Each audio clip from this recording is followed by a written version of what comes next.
దేవునికి మహిమ కలుగును గాక. ఉదయకాలాన్ని బట్టి రాత్రంతా దేవుని యొక్క మహాకృపలో మనం కాపాడబడి మరి ఉదయకాలాన్ని ఇచ్చినట్టు మాకు గొప్ప కృపను బట్టి దేవాది దేవుని మహిమ పడతాము. బాగున్నారు బట్టి దేవునికి మహిమ కలుగును గాక.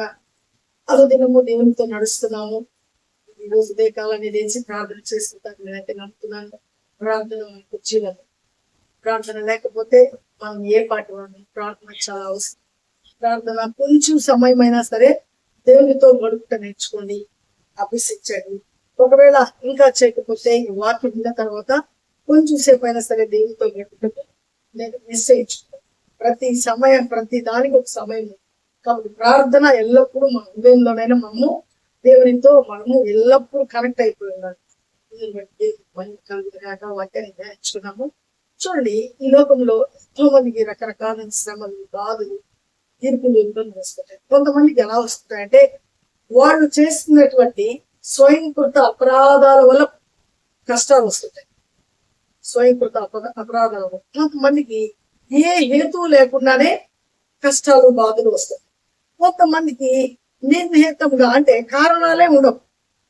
ఆ కారణాలే లేకుండా ఆ అనవసరమైనటువంటి అంటే కొంతమందిని చూసి ఈర్ష్య, ద్వేషము, అసూయ ఉంటుంది. అనవసరంగా వాళ్ళు హింసిస్తుంటారు, వాళ్ళు ఇబ్బంది పెడుతుంటారు. వాళ్ళ వల్ల వీళ్ళకి ఏమీ నష్టమైంది కానీ వాళ్ళని చూస్తేనే తట్టుకోలేనటువంటి పరిస్థితి. ఇలా రకరకాలైనటువంటి మనుషులు రకరకాలైనటువంటి ఆలోచనలు కలుగుతారు. వీటి ఆలోచన అన్నిటికీ కారణము అంటే ఏ చెడైతే వస్తుందో దానికి కారణం ఎవరంటే ఈ లోక సంబంధమైన అపవాది వల్ల మనుషులకు కష్టము, బాధ, ఈర్ష, ద్వేషము, అసూయ వస్తుంటాయి. కాబట్టి మనశ్శాంతి లేకుండా వాళ్ళకు సమాధానం, ఇతరులకు సమాధానం లేకుండా ఇబ్బంది పెట్టేటువంటి జీవితాన్ని మనం చూసుకుంటాం. దీంతోనే సమయం అంతా, సంవత్సరాలు కూడా అలాగే జరిగిపోతుంటాయి. అయితే దేవుని యొక్క మాట చక్కగా మాతో మాట్లాడుతుంది. ఎవరైతే దేవునితో నడుస్తారో, దేవునితో సంబంధం కలిగి దేవునితో కనెక్ట్ అయి ఉంటారో వాళ్ళు ఎలా కలుగుతారంటే అంటాడు ఇక్కడ ఫిలిప్పీలు రాసిన పత్రిక 4వ అధ్యాయం 7వ వచనంలో అపోస్తలుడు పౌలు చెప్పేటువంటి మాట, ఎల్లప్పుడూ ప్రభువునందు ఆనందించుడి, ఎల్లప్పుడూ ప్రభువునందు ఆనందించుడి. మరలా చెప్పేదను, ప్రభువునందు ఆనందించుడి. అంటే మీకు ఏ సమస్య వచ్చినా, ఏ బాధ వచ్చినా మీరు చింతపడబాకండి. ప్రభువునందు ఆనందించేది నేర్చుకోండి. కారణం ఏంటంటే ఆయన అన్నాడు, యోహాను సువార్త 16వ అధ్యాయంలో 32వ మాట్లాడతాడు, చూడండి మీకు శ్రమ కలిగినప్పుడు నన్ను మీరు జ్ఞాపకం చేస్తుంది. కారణం ఏంటంటే లోకాన్ని నేను జయించున్నాను, నేను శ్రమను అనుభవిస్తున్నాను, నాకు శ్రమ బాగా తెలుసు. కాబట్టి నేను ఎలాంటి శ్రమ గుండా వెళ్ళాను, మీరు జ్ఞాపకం చేసుకోండి. కాబట్టి నన్ను ఎప్పుడైతే మీరు జ్ఞాపకం చేసుకుంటారో మీ శ్రమ ఏమైపోతుందంటే తేలికైపోతుంది, అంటే చులకనైపోతుంది. కాబట్టి నా యందు మీరు ఆనందించడం నేర్చుకోండి. కాబట్టి నా ఆనందాన్ని మీకు అనుగ్రహిస్తున్నాను, నా సమాధానాన్ని మీకు ఇస్తున్నాను, నా శాంతిని మీకు ఇస్తున్నాను అని ప్రభువు చెప్తున్నారు. కాబట్టి పౌలు అంటున్నాడు, చూడండి మీకు ఏ విధమైన శ్రమ వచ్చినా, బాధ వచ్చినా మీరు ఏమాత్రం ఇబ్బంది పడదు. దేవుని బట్టి, ప్రభువుని బట్టి ఆనందించండి, ఎల్లప్పుడూ ఆనందించుడి. ఆనందానికి మీరు చోటు ఇవ్వండి. అరే వాళ్ళు ఇట్లా అన్నారే, మీరే ఇట్లా అన్నారే, వీళ్ళు ఇలాంటి మాట్లాడుతున్నారు, ఎప్పుడు నన్ను చూస్తే ఈర్ష, దేశం, అసూయ కలుగుతారే, ఎల్లప్పుడూ నా పట్ల విషపు చూపులు చూస్తుంటారే అని అనొద్దు. అయ్యో వాళ్ళకు వచ్చినటువంటి చెడ్డ మనసును తీసివేసి ప్రభువా అని ప్రార్థించు. వీలైతే అంటాడు రోమాపత్రికలో, అవసరమైతే సత్యమైతే ప్రజలతో సమాధానం కలిగి నిన్ను ఒకవేళ ద్వేషించవచ్చు, నీ మీద ఎన్నో నిందలు రావచ్చు, నిన్ను ఇబ్బంది పెట్టచ్చు, రకరకాలైనటువంటి నీ మీద ఆ యొక్క చెడ్డ ప్రచారం కూడా చేయొచ్చు. కానీ చింతపడదు, దేవుని బట్టి మీరు ఆనందించు. ఏమంటున్నారంటే ఇదిగో మీరు ఇప్పుడు నా కొరకు నిందపడినప్పుడు, నన్ను మీరు వెంబడించేటువంటి సమయంలో నన్ను బట్టి అబ్బా తిన్నడుదాకా అలా ఉన్నారు, ఇలా ఉన్నారు, ఇప్పుడైతే పెద్ద భక్తులు అయిపోయారు, దేవునితో నడుస్తున్నారట అని హేళన చేసేవాళ్ళు కూడా ఉంటారు. కాబట్టి ఆ హేళన చూసి మీరు ఏమాత్రం చింతపడదు. కారణం ఏంటంటే ఇదిగో ప్రభు నీ గురించి చింతిస్తున్నాడు. ఎప్పుడైతే అన్యజనుల ఎదుట, మనుషుల ఎదుట మీకు ఇలాంటి నిందలు వస్తున్నాయో అప్పుడు పరలోకంలో నీ ఫలము అధికమవుతుందని ప్రభువే చెప్పాడు. మీరు నిశ్శబ్దంగా ఉండి, మౌనంగా ఉండి, హృదయంలో నుంచి ఏ శాపం చెప్పదు, నోటితో ఏ శాపాన్ని పలకవద్దు. మీరు హృదయంలో అయ్యో ప్రభు వీళ్ళు ఏం చేస్తున్నారో తెలియట్లేదే అని అన్నాడు స్టెఫన్ అన్నట్టు, అలాంటి మాటలతో మీరు దేవునికి కనెక్ట్ అవ్వండి. వాళ్ళని క్షమించండి. వాళ్ళ పట్ల ద్వేషం అసూయ కలిగి ఉండదు. వాళ్ళు అపవాది చేత పీడించబడుతున్నాడు అంటే చూస్తున్నాం. తాగుబోతారు, పైన పడిపోతుంటారు, తప్పతో కూలిపోతుంటారు, రోడ్ల మీద వెళ్తుంటే అలాగే పడిపోయి ఉంటారు. అన్నో బండ్లు వెళ్తుంటే కూడా ఆ శబ్దం కూడా వాళ్ళకి అర్థం కాదు. ఎందుకంటే వాళ్ళల్లో ఆ యొక్క మత్తు అనేటువంటి దెయ్యము వాళ్ళు ఏం చేస్తుందంటే బిడ్డలు లేకుండా వాళ్ళు పడిపోయినా కూడా ఫీల్ కాదు, నాకు ఇలా లేదే, అయ్యో నా యొక్క బిడ్డలకు నా వల్ల అవమానం వస్తుంది అనేటువంటి ఫీలింగ్ లేదు. అయ్యో నా భార్య నా భార్య నన్ను చూసి ఎంతగానో చింతించుకుంటదేమో, ఆమె ఎంతగా అవమానపరచబడుతుందేమో అనే ఫీలింగ్ ఉంటుంది. మీరు ఏమైనా ఇవ్వండి, నేను ఇలాగే ఉంటాను అంటే కారణం ఏంటి? ఆయన ఆ యొక్క మత్తుకు అలవాటు పడిపోయాడు, ఆ మత్తుకు బానిస అయిపోయాడు. కాబట్టి ఆ మత్తు ఏం చేస్తుంది? ఆ బానిసను ఆడిస్తుంది. అలాగే లోకంలో మనుషులు రకరకాలైన చెడ్డ మాటలు మాట్లాడతారు, నిందలేస్తుంటారు. ఏం దిగులు పడదు, ఎందుకంటే వాళ్ళల్లో అలాంటి వాడు వచ్చేస్తున్నాడు.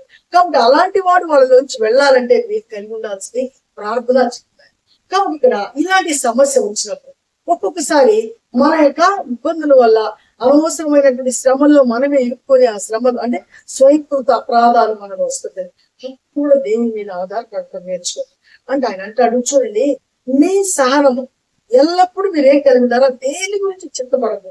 మీరు సహించినప్పుడు మీ సహనము ప్రజలందరూ చూచినప్పుడు దేవునికి ఏమొస్తుందంటే గొప్ప మహిమ వస్తుంది. అయ్యో వీళ్ళు దేవుని పిల్లలైనందుకు ఇంత ఇబ్బంది పెడుతుంటే కూడా ఎవరిని ఏం అనటం లేదు అని దేవునికి ఏం రాబోతుంది? మహిమ రాబోతుంది.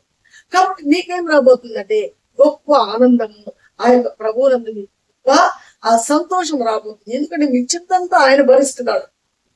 సకల ప్రజలు మీ సహనాన్ని చూస్తున్నారు. కాబట్టి ఎన్ని జరిగినప్పుడు మీరేం కలిగి ఉండాలా? విజ్ఞాపనతో కూడినటువంటి కృతజ్ఞత కలిగిన మనసు ప్రార్థన చేయండి. చేయాల్సిన పని అంతే, ప్రార్థన చేయండి. విజ్ఞాపనతో కూడినటువంటి కృతజ్ఞత కలిగిన మనసుతో ప్రార్థన చేయండి. ఈ మనుషులు మారాలయ్యా అని ప్రార్థన చేయండి. ఈ ఇబ్బంది నుంచి నన్ను విడిపించాయని ప్రార్థన చేయండి. అయ్యో తెలుసో తెలియకో ఈ పాపంలో పడిపోయానని చేయండి. అంతేకాని ఇట్టన్నారు అట్టన్నారు అని అక్కడ ఆగిపోతే మన మానవుడు కొనసాగదు. కాబట్టి దేవుని యందు ఆనందించడం నేర్చుకున్నప్పుడు మనం ముందుకే పోతాం కానీ వెనక. కాబట్టి మనం ఎల్లప్పుడూ ప్రభువునందు ఆనందించడము నేర్చుకున్నాము. మన సమస్య, మన బాధ, సకల ప్రజలు మన ఓర్పును చూసి దేవుని వైపు తిరిగే విధంగా మన జీవితాలు తెల్లగా అంటే తెరవబడినటువంటి పుస్తకములాగా మన జీవితాలు ఉండాలని దేవుడు ఆశపడుతున్నాడు. కాబట్టి ఆయన ఆశను తీర్చాలంటే దేవుని కొరకు బ్రతుకుతాము, దేవుని మాట ఎందుకు విశ్వాసించుతాము, దేవునితో నడుస్తాము.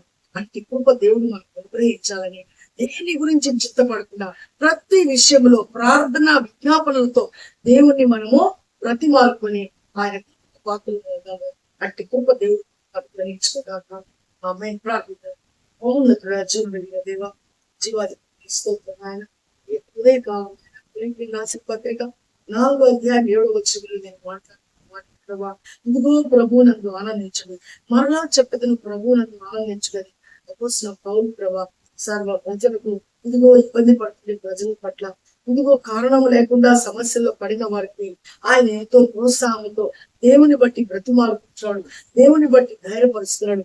ఈ దినం మేము కూడా ప్రభా ఇదిగో వీడియో చూస్తున్నటువంటి బిడ్డలు ప్రభా ఏ సమస్యలు గుండా వెళ్తున్నారు, ఇదిగో స్వయంకృత అపరాధాల చేత పీడింపబడుతున్నారు, లేకుంటే కారణం లేనటువంటి సమస్యలు చెప్తున్నారు.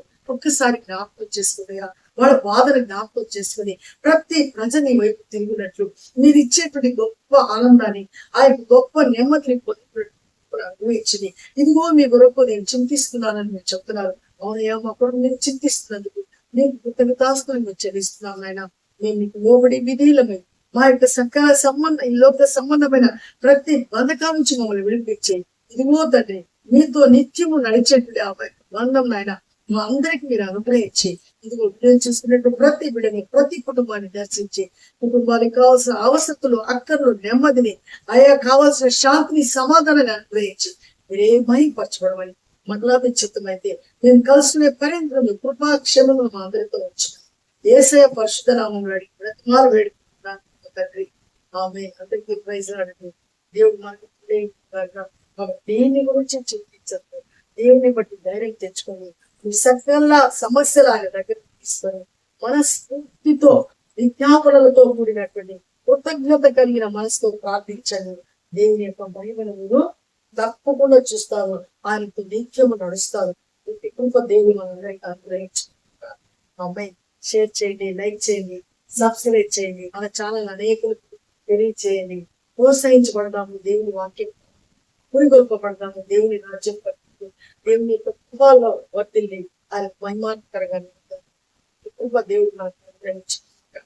ఆమేన్. షలోమ్.